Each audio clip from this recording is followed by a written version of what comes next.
Welcome back to Garden Talk, brought to you by the Penn State Erie County Extension Master Gardeners. I'm your co-host for today, Mike Bailey, along with Ellen DePlacido. Ellen, good morning. Good morning, Mike. Hey, following up on insects in the vegetable garden, part 3 today, right? That's right. Okay, so why don't you lead it off, please? Okay. Well, last time we talked about placing vegetables in different categories. Those that might not be bothered by insects, those that may be bothered by insects, and those that probably will be visited by many insects. So today, let's visit the first two groups. Those most likely not to have an insect problem, again, are your garlic, onions, beets, carrots, lettuce, radishes, chard, peas, okra, butternut squash, and kale, and there might be a few others, but these are primarily the ones that you would find in a regular vegetable garden. Now, this doesn't mean that you ignore these plants. You always need to be present in your garden, but you need to do an occasional insect review because they just don't need to be monitored as closely as other plants, but you need to be present. And you do need to keep up your good cultural practices to keep them healthy, like weeding, watering, and fertilizing as needed. So that's your first group. The second group are some that we mentioned that could have some insect problems, and those are tomatoes, peppers, beans, eggplant, asparagus, spinach, collard greens, watermelon, and corn. We're going to look at those plants again and go over them, quickly and talk about the pests that they could be bothered by. So, Mike, do you want to take it from here? Okay, thank you very much. Let's start with the tomatoes. And you'll notice as we go through these different vegetables that we're going to talk about, some things get repeated, like the flea Mm-hmm. beetles.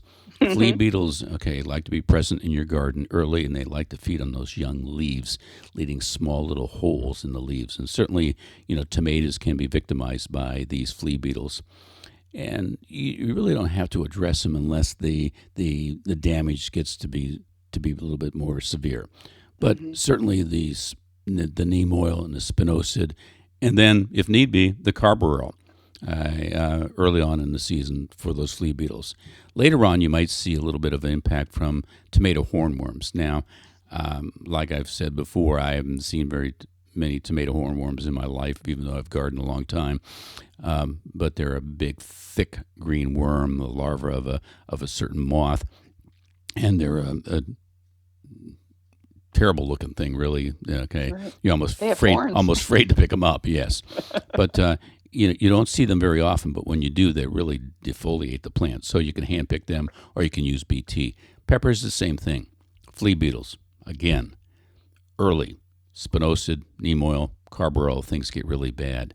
Beans, I like to divide it into bush beans and pole beans. The bush beans are probably going to see a little bit more of an insect problem from the ground, slugs and some of your other beetles that are living in the ground. Slugs in particular, if you use some of that iron phosphate, and that goes directly on the ground. So if you can keep those beans up and off the ground, okay, it's very, very helpful. And that's kind of one of the reasons why we push the issue of the pole beans growing vertical as much as we can. You get rid of those problems. But both on the bush and the pole, you can have a problem with what is called a Mexican bean beetle. Yeah, I don't see them very often, but when you do, okay, you need to address them. They'll also leave some holes in the leaves, etc., and impact your overall production. They can be, hand picked. You can use BT on them, or the neem, or insecticidal soap. Eggplant, Ellen, flea beetles again, right?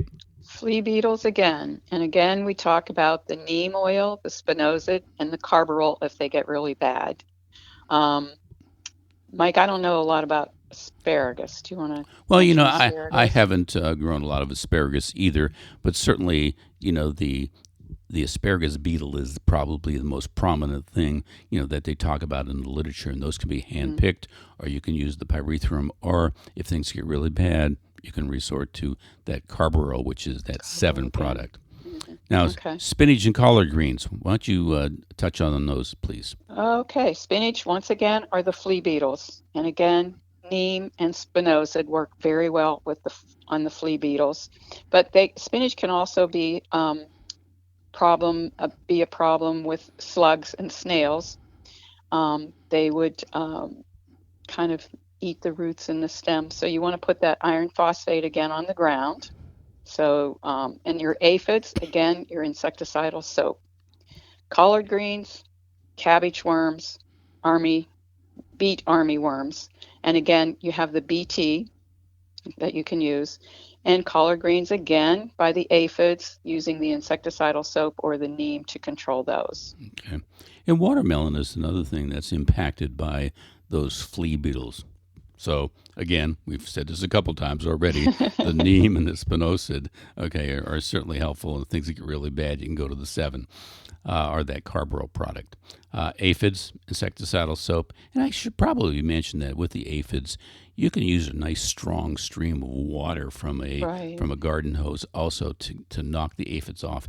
And once you've knocked the aphids off, they won't climb back up on those plants. Then we got our cabbage worms. BT is very, very good for that particular problem. Squash bugs, hand picking squash bugs, even though a lot of people think that's really, terrible thing to do, as they look so funny. But the carbaryl helps. But we're going to talk a little bit more about squash bugs as we get into some of our in our next category. Corn borers, and the corn earworm. Excuse me, there. BT. At tassel time, when the tassel starts to come out, okay, spraying that BT, okay, on the ear itself of that corn works out really well. And if things get really bad, you can use that carbaryl or that 7. So that's a pretty good summary of some of the things, I think, Ellen, that we've did. And you can see a lot of repeats, a lot of flea beetle type stuff, slugs type Right. stuff, and a lot of this can Aphids. be aphids, and a lot of it can be addressed relatively easy. Mm-hmm. So try those easier or less or more benign approaches first before you get into some of your chemicals like the carbaryl. So, Ellen, it looks like we've used our time for today, but I think we've used it effectively. So, how about we sign off until next time? Okay. Thank you for listening.